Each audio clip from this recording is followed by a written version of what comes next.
guidelines, etc., etc. Good deal.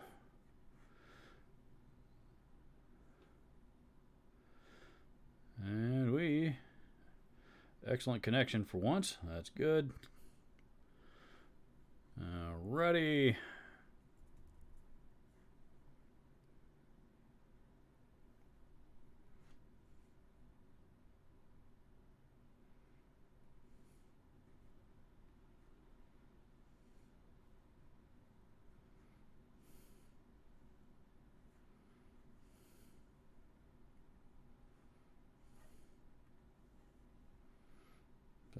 Etc., etc.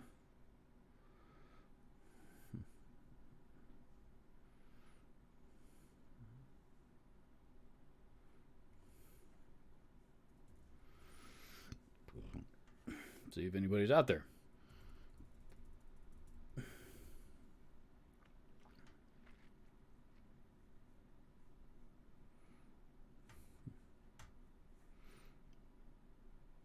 Hey, there's somebody. Yeah, no, I know. I said I was shooting for 3:30. Unfortunately, I fell a little far behind that. Unfortunately, but I got here. I promise. Sorry, I'm running a little behind, fellas. I was actually meeting with. I was on a video call with Max, who was giving me some guidance with a few things YouTube related. So that went over a little more than expected, but. And before that, I was, because family comes first. I was meeting with, I was having lunch with my mom, and we were enjoying Mexican food. So, because you guys know I love Mexican food. So, and mom's always come first, of course. My knees hurt. Block of the lighter. Jeff 7.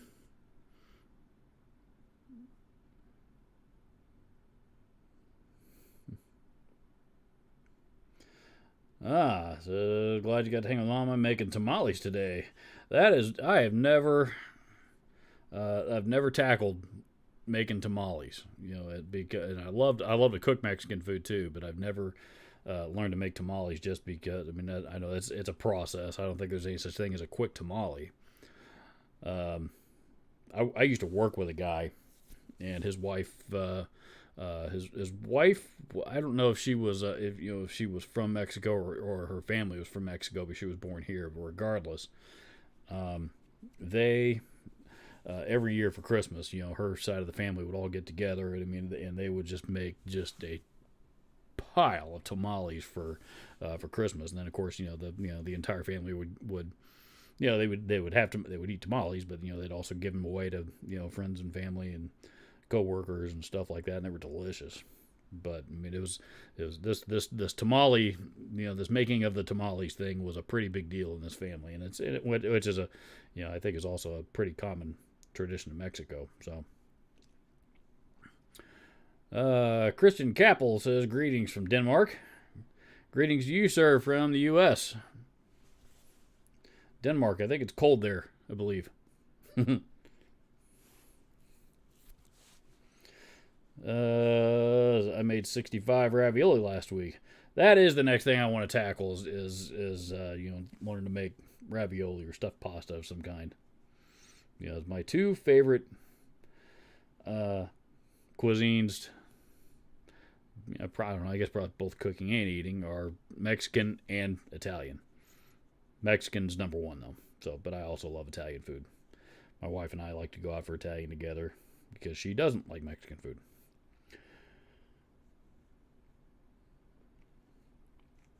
Gary Brady says when we make tamales, it's like 60 dozen at a time. 60 dozen? What's that? 12. That's like over 700 tamales. That's a lot of tamales, man. Wow. What the hell happened to Portillo? Anybody from the Chicago area? What the hell happened to Portillo's tamales? They used to sell, I mean they were cheap, but for a cheap tamale they were pretty decent. And all of a sudden they just disappeared. No more, that they haven't had tamales on their menu in a long time now, which kind of sucks. It does take a lot of time, but I spread it out over the day. Make the dough, play guitar, make filling, play guitar, chores, etc. I only do it on weekends. Hmm.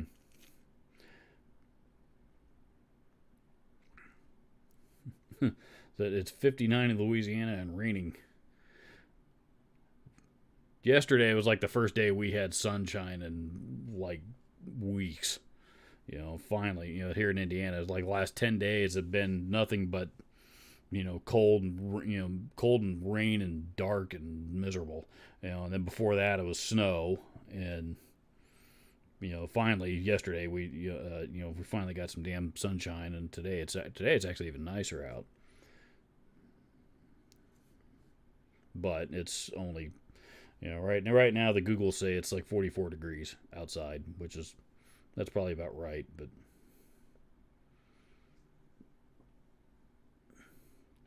it's still a little cold to get out and do too much, activity wise anyway. Let's see. Eric Filzinger says, "What's your take on the guitars with removable pickups? There are a few out. There are a few at Nam. I didn't see any of the ones at Nam. I mean, honestly, I think it's, removable pickups. I mean, I've seen a few of them. Like, who is it? Relish guitars, I think. They were the ones that they made the pickups, or they made the ones where you can like install multiple pickup sets and you just rotate them if you want. It's kind of a cool design if you like if you like trying different pickups and different sounds and stuff. So, specifically if there's varying different levels of output that you like, but um,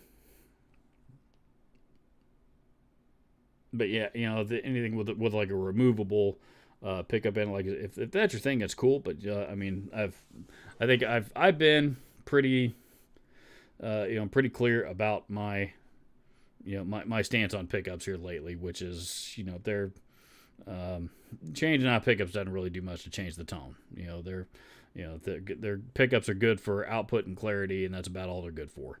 They don't really do much to add or take away from a guitar's or a guitar chain or a guitar rig's tone.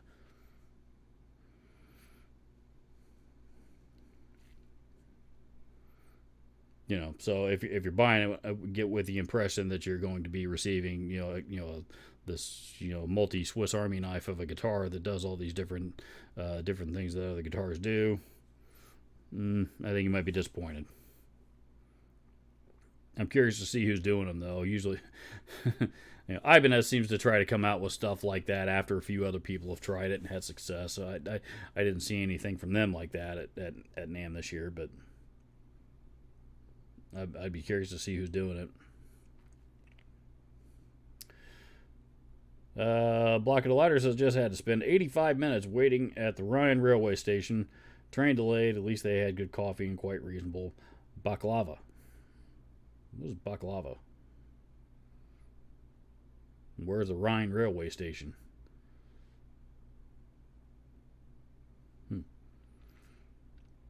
Gary Brady says we had snow, not enough to cover the green grass or the windshield.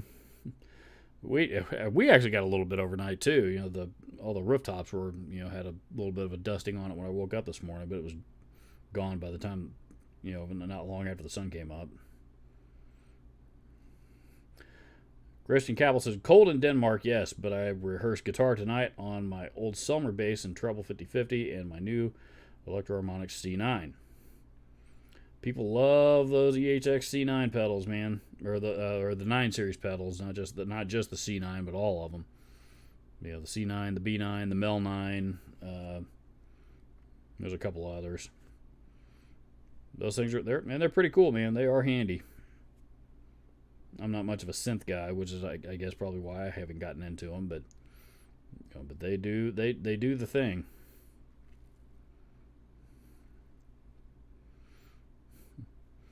Gary Brady says tone is partly amp, mainly it's you. I don't. Technique is in the hands.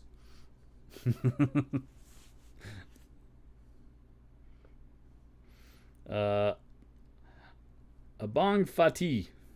I don't know if I'm pronouncing that right, but put up a hand wave emoji there in the chat. Baklava. Baklava is Middle Eastern sweet pastry. Ryan is in Germany, if I pronounced that right. I hope I did.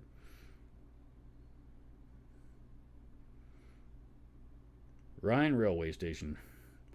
Never been to Germany. Jeff Seven says, bought a humbucker size P90 from Amazon, and when I pulled the cover off, it was just a Strat style coil. Bummer. That sucks. Wow. What? I wonder what you bought. What brand? What model?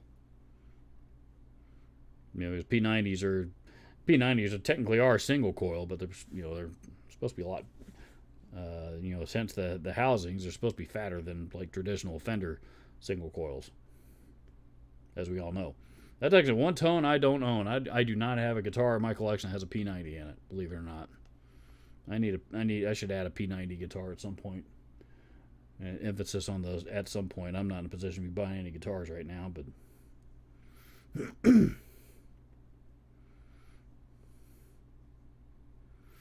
Tubular Bill says, awesome, made it this week. Yes, you did, sir. Sorry, run a little behind, but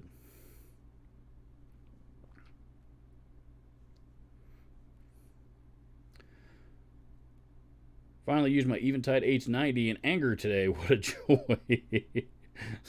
Did you play through it or did you throw it? Yeah. H90s are cool. Eventide makes some great stuff, man. I love Eventide.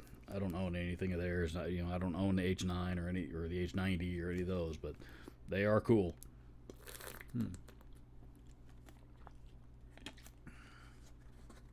Buddy of mine called me. I was like, how much can you sell me an H90 for? Because it's pretty much going to replace my entire pedal board. And yeah, he didn't end up going with it, but it is cool.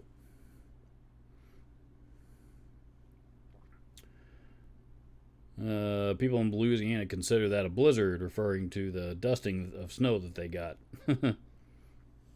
I'm originally from Texas, man, and I know how rare snow is down there in that part of the world. I think in Texas, it snowed twice in 8 years, and that's about how often they see any kind of severe winter weather down there. About once every 8 years. So.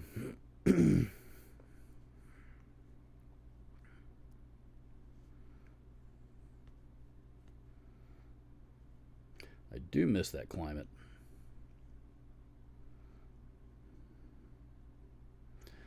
Technique is in the hands, but the tone not totally. I don't know that I believe the tone is in the hands at all. I believe it's all technique that's in the hands. If tone were in the hands, everybody wouldn't. Nobody would care what kind of guitar or amp or pedals or any of that stuff that they were using.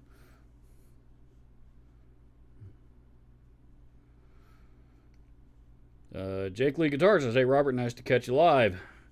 Thank you, sir. I've got away from the live streams there for a while, and usually I try to do them earlier than this. Usually I want to try to be doing these around 12:30 or so on Saturdays Eastern time, which it may or may not happen regularly. I guess remains to be seen. Depending on my upcoming new. Not just new schedule, but new YouTube schedule. So,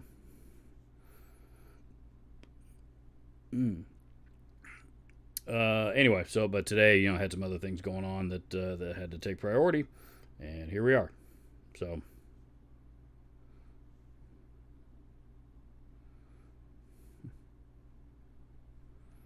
Tubular Bill says it's ridiculous how some of these YouTube guitar guys will say that tone is in the fingers. I don't think that's specific to just guitar players on YouTube. I think that's a lot of guitar players in general that think that. And the reason why is because they hear an Eddie Van Halen solo and it sounds like Eddie Van Halen. They hear the Eddie Van they hear the solo in Michael Jackson's Beat It, and it sounds everybody knows it's Eddie Van Halen, but everybody knows it's Eddie Van Halen because it sounds like Eddie Van Halen. And I get that, but again, I think it's the technique.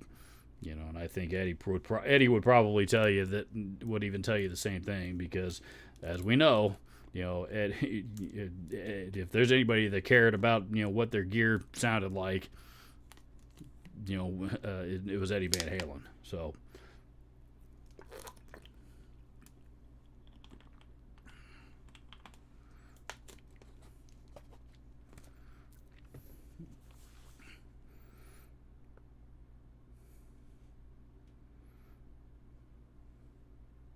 Eddie Van Halen didn't play, hollow body guitars and Fender combos for a reason.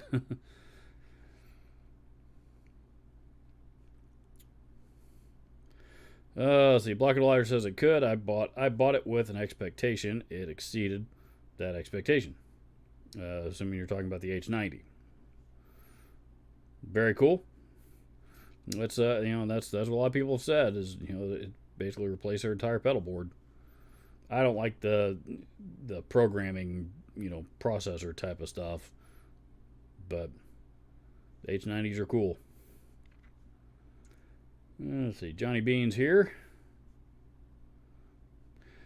Scar My Guitar has joined the soiree. There he is down in the super chat. Says, "Woo doggy, y'all tighten up." You've been rather active again lately. I know that. I think you got quiet there a little bit through the pandemic, but I'm glad to see you're back at it again. So let's we should talk about. We should revisit our conversation from a couple years ago if you're interested. Anyway, we can talk about that off to the side though. But in the interim, thank you again for the super chat. I appreciate that very, very much.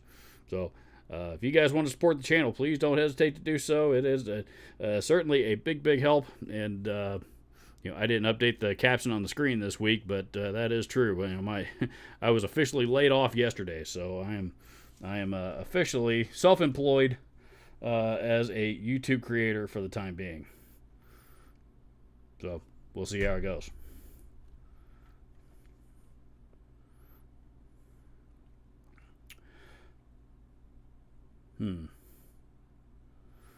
Let's see. Johnny Beans here. Gary Brady says we get a fair amount of hurricanes. Nothing better to rearrange your home. I went through a hurricane or two or three when I was a kid in Houston. I don't miss those. I don't miss those.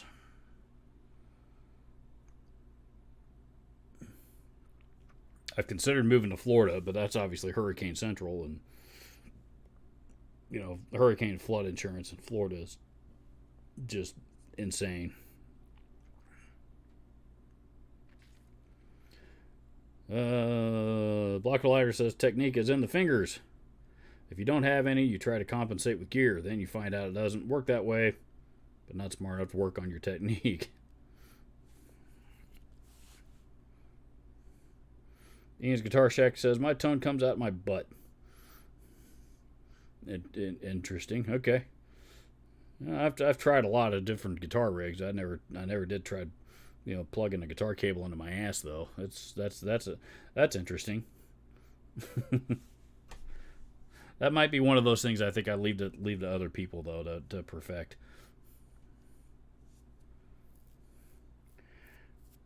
Robert, do you have any suggestions on a good Rockman type sounding pedal? Ooh. Rockman type sounding pedal. Honestly, no, I don't.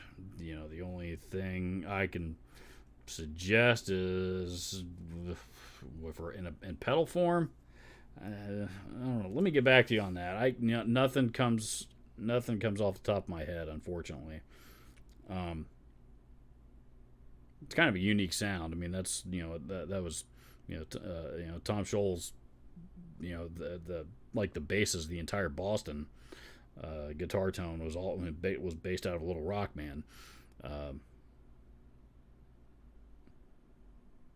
Rockman amp of some kind, and that dude's a gear innovator. If you've ever seen his studio, it is lined with the walls of just racks and racks and racks of all Tom Scholz gear that he designed and built himself. It's amazing, really.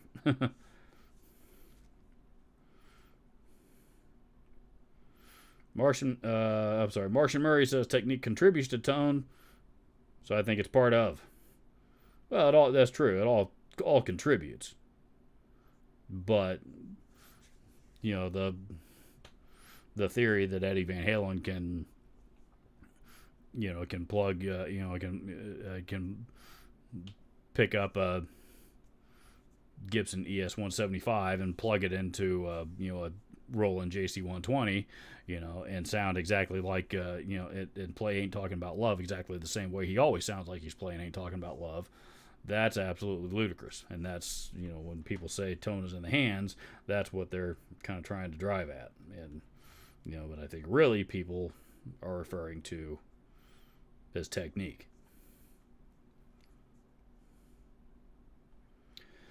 Let's see. Johnny Bean says, I shook Eddie Van Halen's hand 10 years ago, and I remember it was very soft. I never got to meet Eddie, unfortunately. I wish I did. A lot of people, I'm sure, wish they did.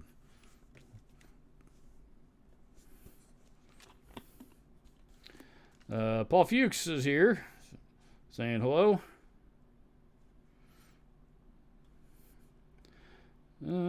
Scar My Guitar says, good luck, I couldn't survive YouTube alone.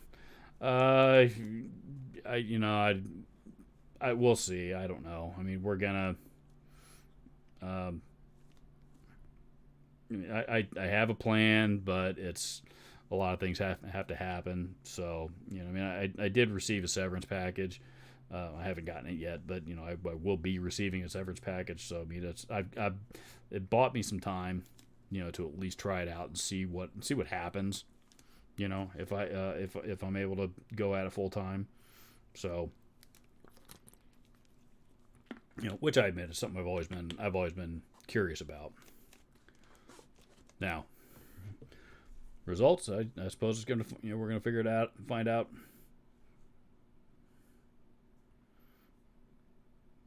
We're gonna find that out.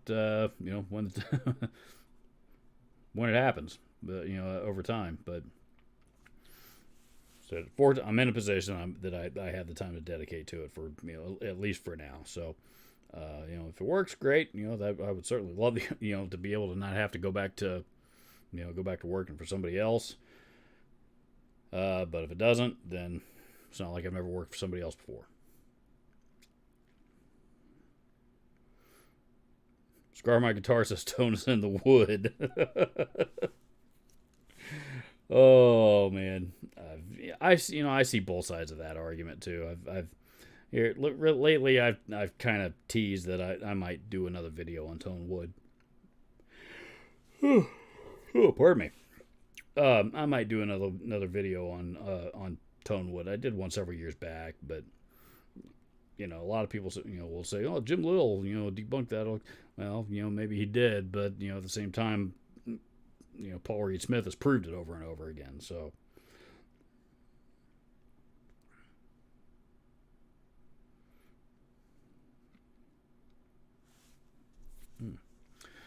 Gary Brady says, I'm officially retired after 27 years for the world's largest cricket farm. I was the in-house entomologist. Interesting. That is an interesting occupation. I didn't know that. Honestly, I didn't know that a cricket farm was a thing.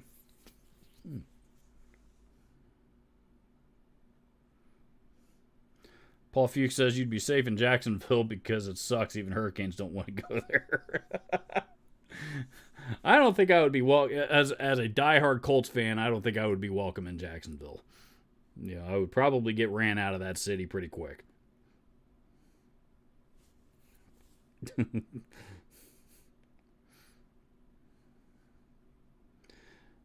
Calvin Best says Zach played Sabbath on a Hello Kitty guitar. I would conclude the fingers have a bit to play in the tone. Well, what kind of amp was he playing it through? Was he playing it through his regular Marshall rig or something close to it? Then yeah.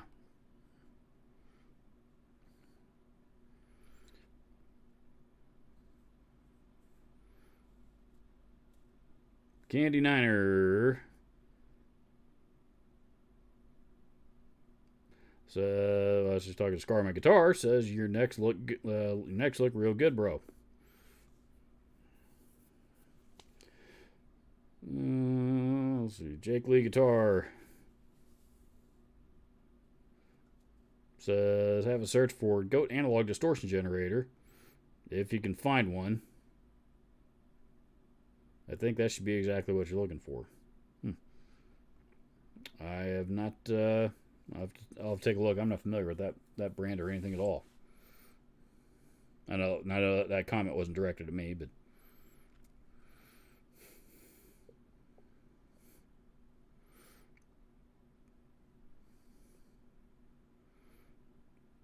Poo Poo says thoughts on post-COVID QC issues. If assuming you're talking about from manufacturers, I don't think there's really any difference, between now that we're officially post COVID, like well past COVID. Supply chain stuff is caught back up. Most everybody's manufacturing has resumed back to normal, distribution's back to normal. Everything's pretty much back to where it was pre-pandemic. Back to where it was pre-pandemic. So, I haven't seen anything that's really that I can think of that's that I would think would be lower lower quality than what it may have been prior to COVID. There's some stuff that's come out since. Maybe I don't know. Yeah, really nothing comes to mind, to be honest. There's some things that were discontinued because they couldn't get parts because of COVID, and among other things. The war in Ukraine is and all the sanctions that has brought on has caused a lot of things to get discontinued because now they can't get a hold of the parts that they used to be able to get a hold of, among other reasons. But from a QC standpoint, I've noticed nothing.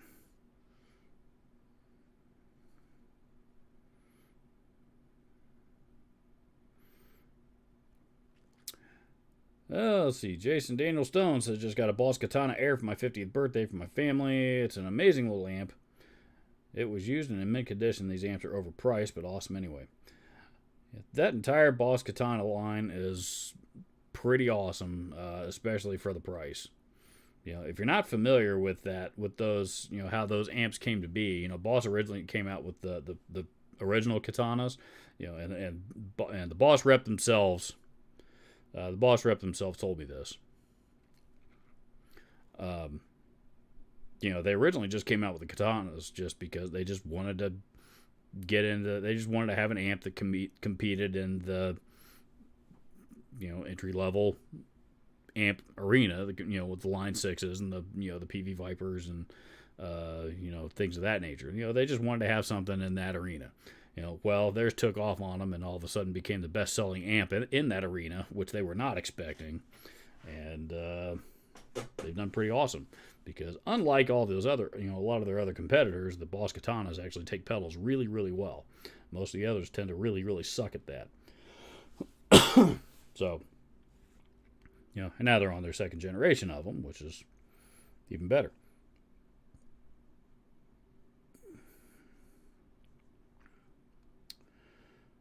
Let's see, Charles 75N is here.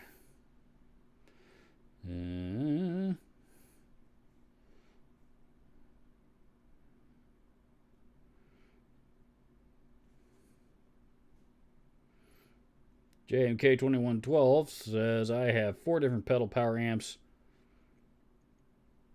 Baby Bomb 30, AHX 44, Carbon Mach 100, H&K Stompman is an SD power stage significantly better. I haven't AB'd the power stage with any of those, but I would assume so, yes. If for nothing else, because some of these I'm not familiar with. Baby Bomb 30, the Carbon Mach 100. The Seymour Duncan power stage is that's Class D power. So digital power, which is it's a lot more wattage, doesn't necessarily mean it's louder, but you might get a little bit more clarity out of it for that reason.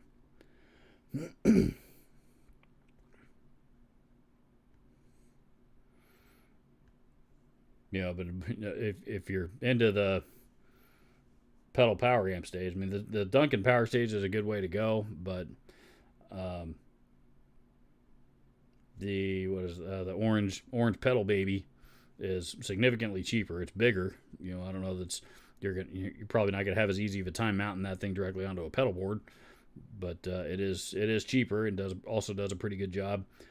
And find a good old or I'm sorry, before you can always go find a good old fashioned used crate power block, which is like really kind of the first of those genres of amps. That might get you where you want to be, but also, check out the Quilter stuff, man. Those Quilter amps, especially the ones that are designed to be mounted on a pedal board, those are badass.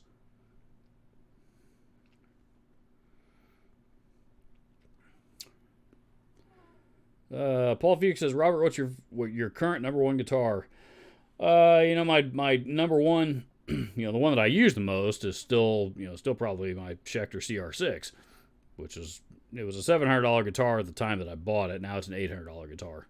And I originally started using it, because at the time I was trying to be really conscious about my gear demos and not grabbing for a $3,000 Gibson or something to demo a pedal, something, not grabbing a guitar that was going to be out of a lot of people's reach financially, at least not too often. Sometimes I still do from time to time, but generally I like to use a guitar that most anybody can get a hold of, and the Schecter CR6 was a very, very good example of that.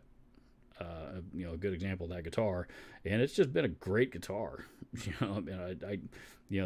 I started using it a lot for that reason, but as time's moved on, and as time's gone on with it, I keep grabbing it just because I love it. Love that guitar a lot. My favorite guitar that that I might not necessarily use for YouTube demos though is still my Music Man Majesty. I'd love to have another one of those, but them sons of bitches are pricey these days. I paid $1,500 for mine. There's no way I will ever be able to buy one of those for that kind of money ever again. I'm glad I bought mine when I did.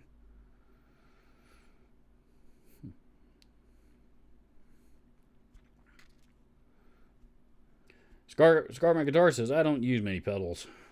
And a lot of people don't. Honestly, when I've mentioned a few times recently that I'm trying to put together this cover band here locally, and the pedal board that I'm going to build for it is going to be significantly smaller than what I once carried with me. I might even go all compact size pedals on it, just for the sake of lugging less gear around,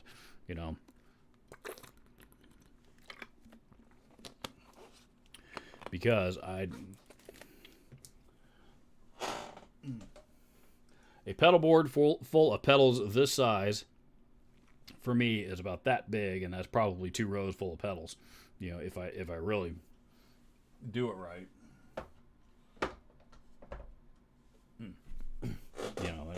And they operate exactly the same. They sound great. So, but the truth is, I'm older. I don't like lugging big old suitcase full of full of pedals around anymore if I don't have to. Zane Walter says, hi Robert, 2 questions. Does the BBE Sonic Maximizer actually do anything? And what do you think is an overlooked but useful home studio equipment? Thanks. Does the Sonic Maximizer actually do anything? What it does is, it makes your guitar sound like a trebly fuzzy, makes your guitar sound like shit, really. I was gonna pick up a Sonic Maximizer and do a video on it just to show people what it actually does. It really isn't much, but the theory behind it, and it's probably more true for the rack mount versions. Actually, I have a rack mount, an older rack version. Maybe I should just use that. But the rack mount versions that you see more more often used in like PA gear and stuff like that. The theory behind it is, because lower, like particularly bass frequencies travel at a slower rate or slower speed really than the higher frequencies. The sonic maximizer is supposed to take all of those frequencies and combine them so that they all travel at the same, they all hit your ear at the exact same time, which theoretically should produce a lot more clarity, which is where it gets its name. And for PA rigs, it might very well do that. But in a guitar rig, they're honestly, I think they're pretty useless. I've tried using them before, and it just turned into an extra treble control, an unneeded treble control, in my case. So, like I said, I might dig it back out here sometime just to mess with it and see, just see if I'm wrong, see if maybe I do find a use for it, but I'm not optimistic. I recently just did that video on the old Boss EH2, the enhancer, which was their answer to the Boss the BBE Maximizer back in the 90s. And, if you guys heard that video, it didn't do much. Now, there's a lot of people that were pissing and moaning in the comments of that video. So, you didn't run in the effects loop. You didn't do this with it. If you do this with it, it actually does a lot. Okay, well. Yeah, well. To each your own, to each their own, but I didn't see much use for it, other than to add it to my Boss pedal collection. Man. I'm going to do for a nap later this afternoon. As far as your second question, what do you think is an overlooked but useful home studio equipment? Oh, boy. Overlooked? Man. I guess it kind of depends on what you have your home studio set up for. If you have it set up for, like a guitar player's home studio, then I would recommend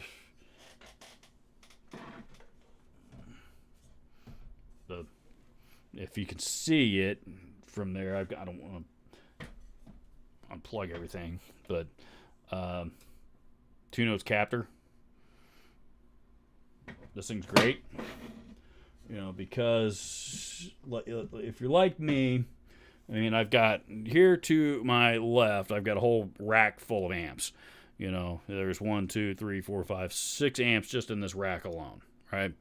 I don't have an amp switcher, nor do I want to invest in one, much less install one. And I just have more cables running everywhere in this room, a lot more than I already do.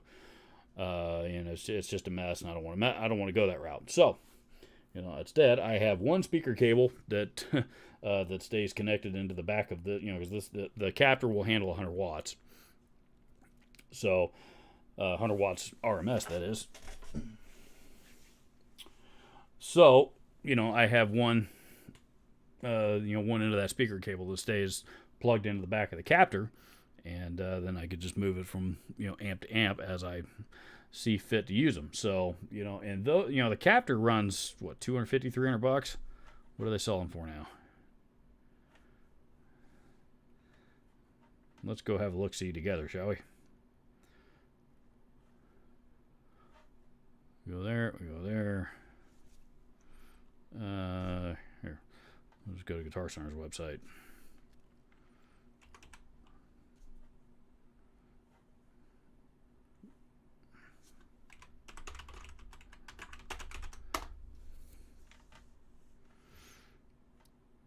Two Notes Torpedo Captor, $269.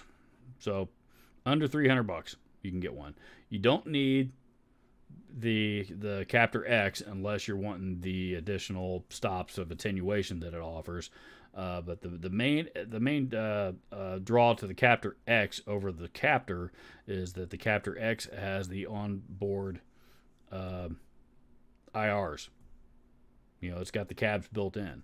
But for a home studio, you don't really. God, why do you guys keep doing that? For a home studio, you don't really need that. because if like with me, I mean, I'm gonna use my own IRs anyway. Um,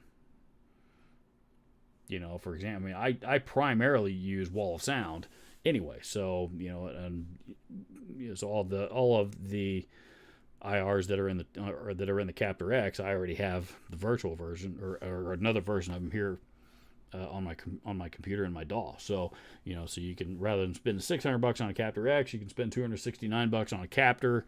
I would probably recommend the 8 ohm version, as it's going to be most versatile. Most of your amps are going to have an 8 ohm output on it. So that's what I use. Yeah. So if you're, as far as overlooked studio gear goes, for a guitar player studio, and I'm sorry this answer is getting a little bit more drawn out than I had originally intended. That would probably be one thing to look at. And oh hell, I don't know. I mean, God, what else? I'm looking around me trying to see what other junk I've got over here that I'm glad I have. I do. You might want to maybe consider a cheap mic preamp tube, or a cheap mic preamp of some kind. I here in the rack, you can't see it probably from your vantage point, but this is a ART technology. It's called TPS2. TPS standing for tube preamp system. Roman numeral 2, that sells for, again, probably $300 or less. I mean, it's not. You don't need a high dollar, high end mic pre, of any kind. So, and it's I like this one because it has several different settings. You can set it for vocals, you can set it for guitar, you can set it for a lot of different instruments, a lot of male vocals, female vocals. I mean, it's got some pretty cool modes on it. And it's 2 channels, so you can set up 2 different mics that way should you want to do so. So, pardon me. But yeah, that's probably what I would recommend in that situation.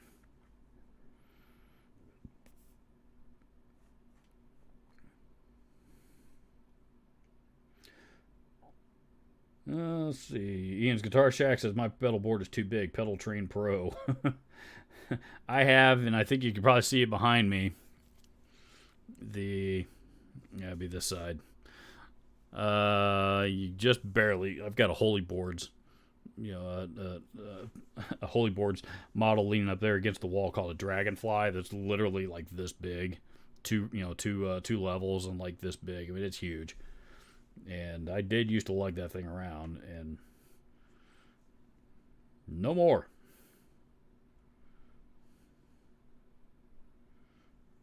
Jake Lee Guitar says, Pedal Baby is my favorite out of all of them. Class AB sounded loud enough for any situation and cuts through really well. There you go. Yeah, that's true. The Pedal Baby is Class AB as opposed to Class D digital power on the pedal power amps. Buenas tardes desde Mexico. Good afternoon from Mexico. Simon Cleverly is in Mexico. I don't know if you're there on a vacation or if you live there, but regardless, either way, I'm jealous because I love Mexico. We've been to Cancun 3 times now, I think, and can't wait to go back for a 4th.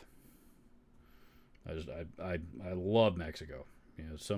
Sometimes I'll park my ass on the couch in my living room.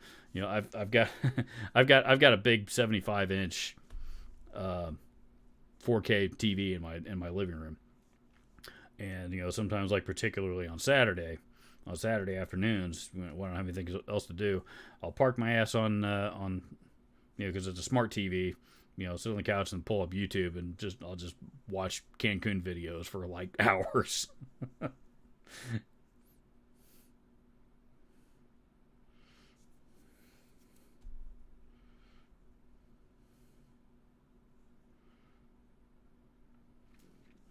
Ian's Guitar Shack says I use my Headrush MX5 now on my channel live streams.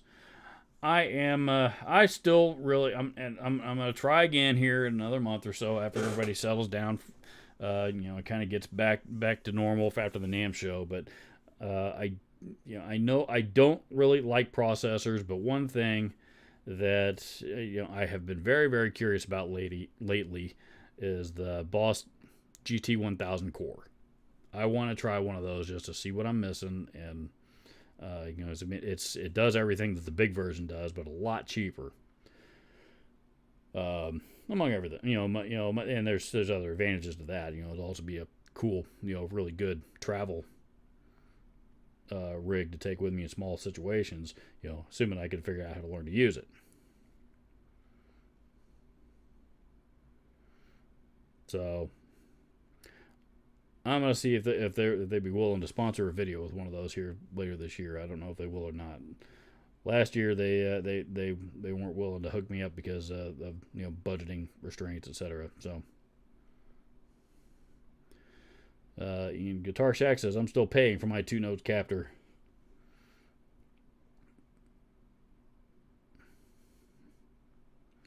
Block of the Lighter says there's no excuse not to have a captor if you're serious about recording. I have the original and the X. The X is great. I'm not knocking the Captor X at all. I mean, that's a great product. I mean, hell, that thing won. I think it won product of the year. The year that it came out, which is what 2019 or 20. I think it was 2019, something like that. And I mean, Jesus. I mean, you can't pull up a picture of anybody playing anywhere now without seeing one of those damn things sitting on top of their amp somewhere. That's a great product. I just found that in my particular situation, I didn't need the X. The regular captor works just fine because the only thing that I would use the X for would be the IR, the onboard cabs, and I don't need onboard cabs. I have them here on my hard drive, so.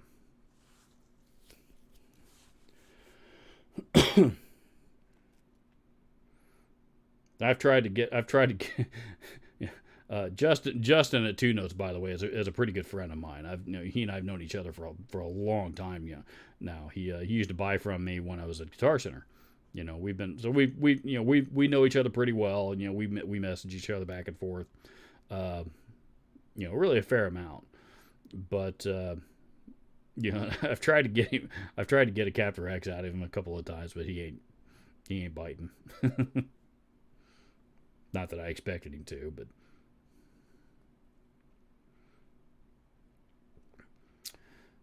Zane Walter says, thanks for the responses. I actually have a 2 Notes captor in my AMS cart, but wasn't sure I'm pulling the trigger. Well, as soon as I get home, that's coming to the studio. Thanks again, much appreciated. Yeah, I mean, if you're gonna want to have it, even if you're just using one amp, the load box capabilities alone are worth it, which is, that's really essentially what I'm using it for.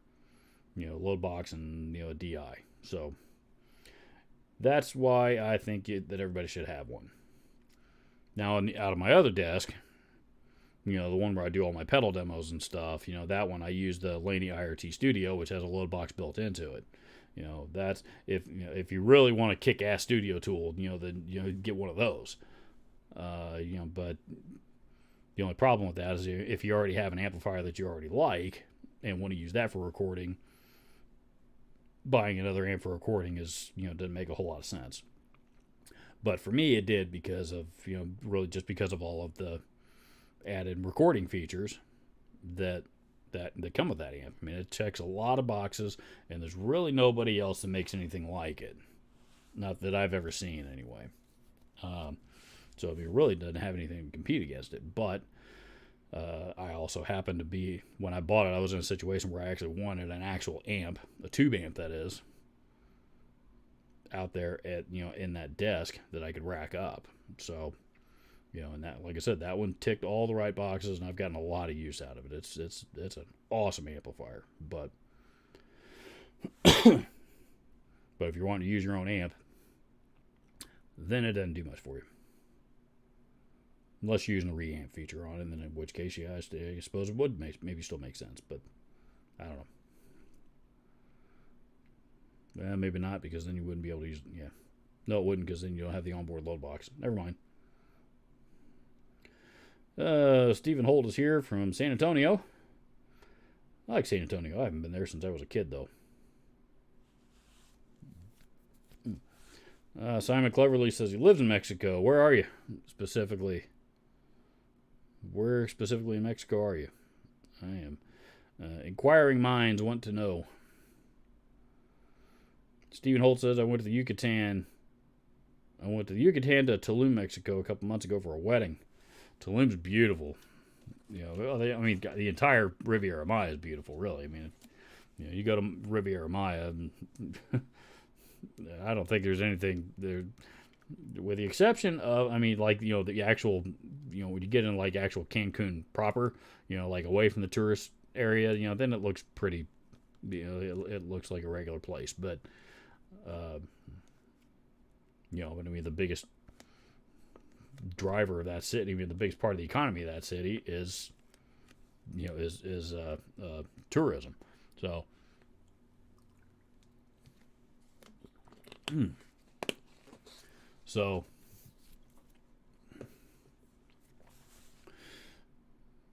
but yeah, Tulum and Playa del Carmen, everything all up along that entire coast is just absolutely amazing. I've never been to a more beautiful place in my life. Stephen Holt down there in the super chat. Thank you very much, sir. Appreciate it. Says recently got a WA Ages OD pedal. Overdrive. I'm not sure what WA Ages is though. I think it's one of the best I've ever used. Thanks, Robert, for all you do. Thank you very much. I appreciate it. Appreciate your kind words.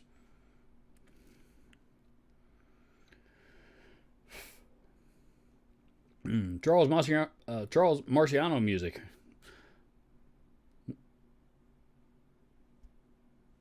Charles Marciano music. Got me thinking about the boxer there for a second. Charles Marciano music. Hey Robert, love your vids. What are your thoughts on lace sensor pickups? Lace sensor make great pickups. There's a buddy of mine loves, swears by lace sensors, because he's a big Bill Keller fan, who I think is a pretty big, well-known lace sensor pickup user. They make great pickups. Nothing, and I've got nothing negative to say about them. Nothing bad to say about them at all. I don't think I've ever personally used them, but other than picking up a Strat or something here that had it set in them. But yeah, they're good pickups. Nothing wrong with them.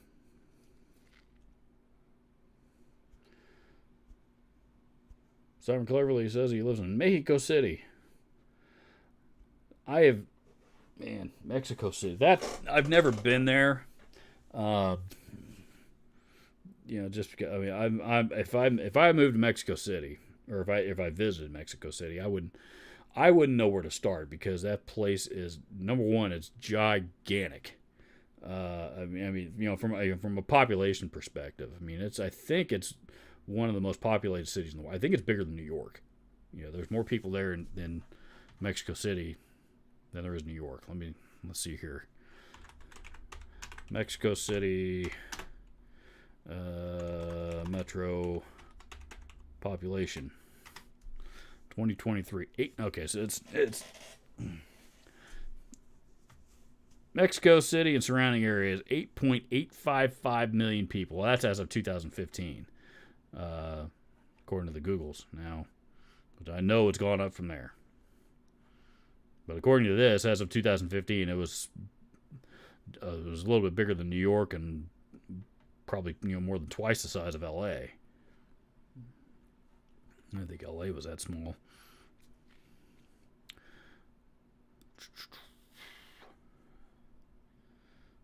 Where is it? Yeah, demographics like this fascinate me like crazy. So, bear with me a second. Population density per square kilometer, over 6,000 people per square kilometer. That's a lot of people. That's a lot of people for a square kilometer.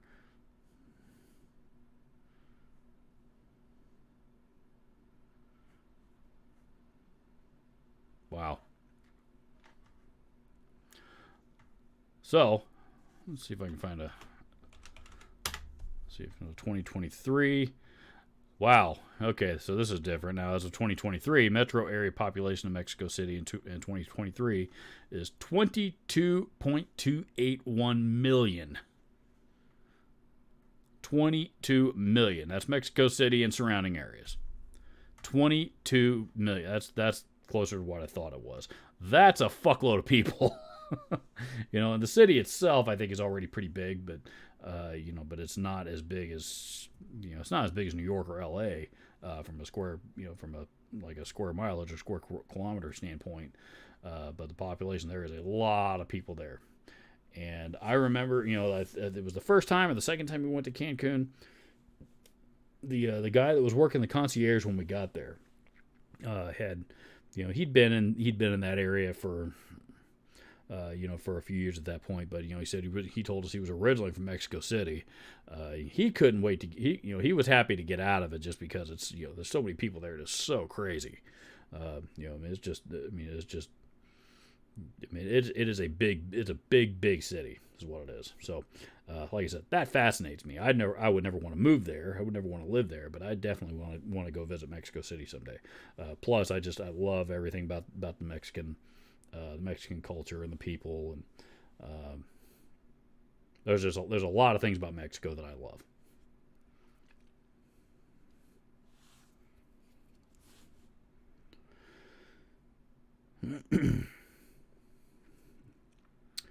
Let's see.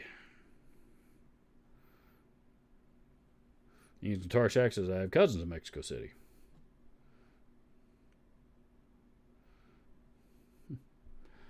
And Stephen Holt says Chichen Itza was cool too. Chichen Itza, I'd like to go visit that, except it's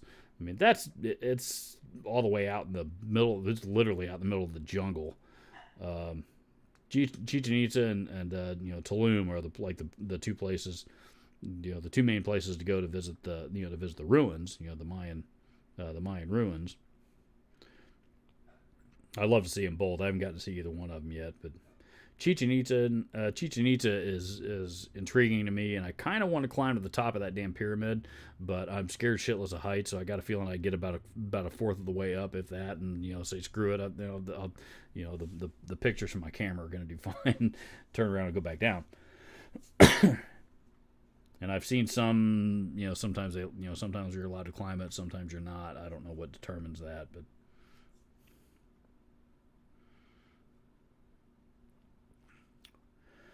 It was very cool down in the jungle bar by the beach. There's a lot of jungle bars down by the beach in Mexico.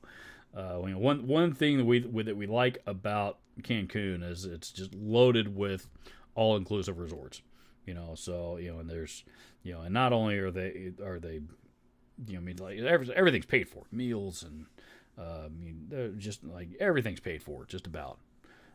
You got to pay for if the missus wants to go to wants to go get a massage or something, she got to pay for that. I got to pay to go play golf. There's not, I guess I shouldn't say everything's paid for, but all your meals, all your drinks, all you can eat, towels, nighttime entertainment, breakfast buffet. All of it, everything you can possibly think of that you might need, and then some. It's all paid for, in the same fee. So,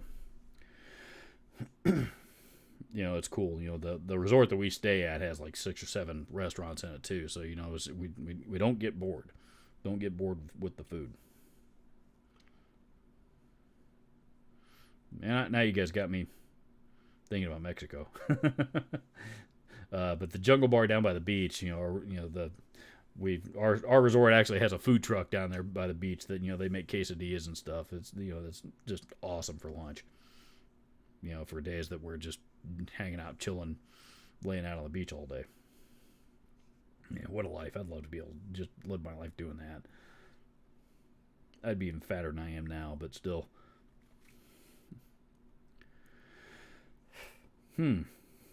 Mayan food is unusual, but it's good. We got blessed by a shaman at the Mayan Community Center. That's a big thing down there too. I know they do a lot of that at the X Parks, Xcaret, and Xel-Há, and all those. That's a big feature at those places, among other places. That's a pretty popular experience. Simon Cleverly says the whole area is around 23 million, about a third of Mexico's population. That's a lot. Third of Mexico's population is Mexico City. Holy shit. And Mexico's a big country.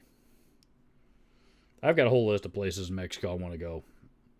I want to go back to Cancun as many, in that area as many times as I can, back to the Yucatan Peninsula, and I really want to go to Oaxaca, which is like the birthplace of all the Mexican cuisine. The food in Oaxaca is supposed to be amazing.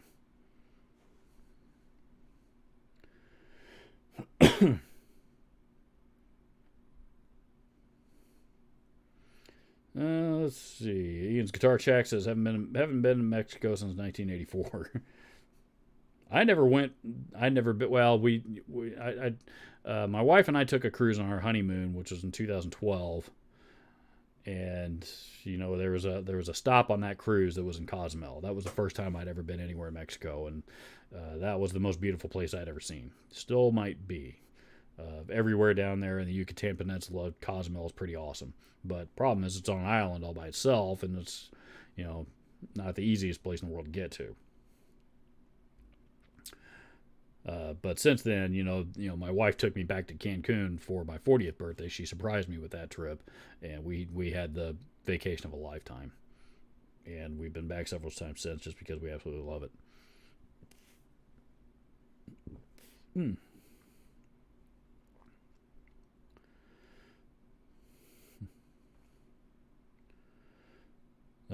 Stephen Holt says they don't let you on the pyramids anymore. There are others less known where you can. Maybe that's what I've seen. Let's see. We had the same service, all food and drinks for free. Simon Cleverly says you cannot climb anything on Chichen Itza unless you want to be arrested. Okay, so in other words, it's not allowed anymore. Okay, don't do it.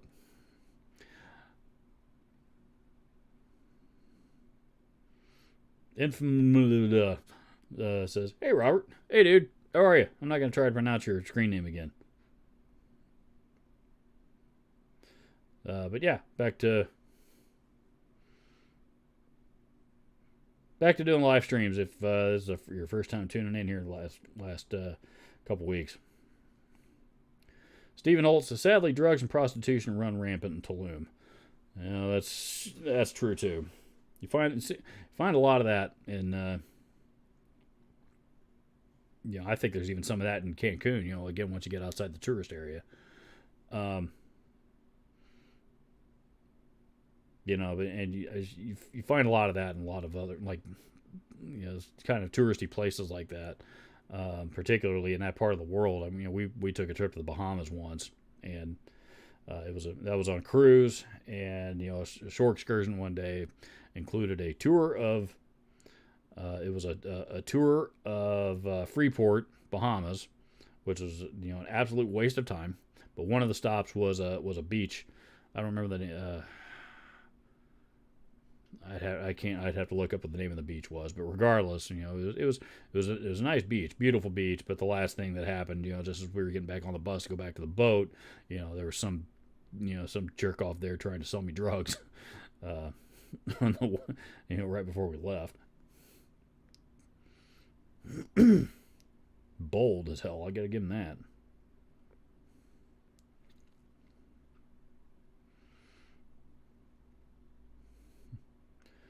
Ian's Guitar Shack says, "Gotta go. We're gonna try for the first Bubba's Burgers in Avon." Indie talk later. Bubba's Burgers. I've eaten at the one up here a few times. The one up here in Fishers. It's pretty good. It's not a bad burger joint. Corporate place, but it's a good place. If you're going to Oaxaca, practice your Spanish. I've been practicing actually my Spanish on Duolingo now every night for last 2 years. I think I've got 600 something days in a row logged. So I am far from fluent, but comprende un poco de español. Comprende, understand. Un poco, I don't know what that is. Unless it's a type of un poco, which means understand a little Spanish. That I might know. Poor towns have to make a living. Well, that's I don't think that's just I think it's poor people more than just poor towns. You got that everywhere. I mean, you got it in big cities here too. Every big city in the country's got its shitty areas. Lord knows Indianapolis has plenty. There are ruins everywhere in Mexico. You're not allowed to go on the vast majority of the large pyramids. That sucks. You know, I really want to see. There's a I can't remember the name of it. But there's a ruin site right there in the hotel zone in Cancun, and I didn't learn about it until after I had left there the last time.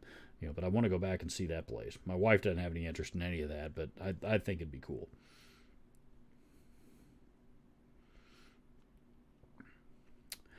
Says my nephew was in a bar and a guy came in, laid out his wares, coke, weed, and heroin. Un poco. Okay, I was right. That was a typo. So then I did get it right. Learn a little Spanish.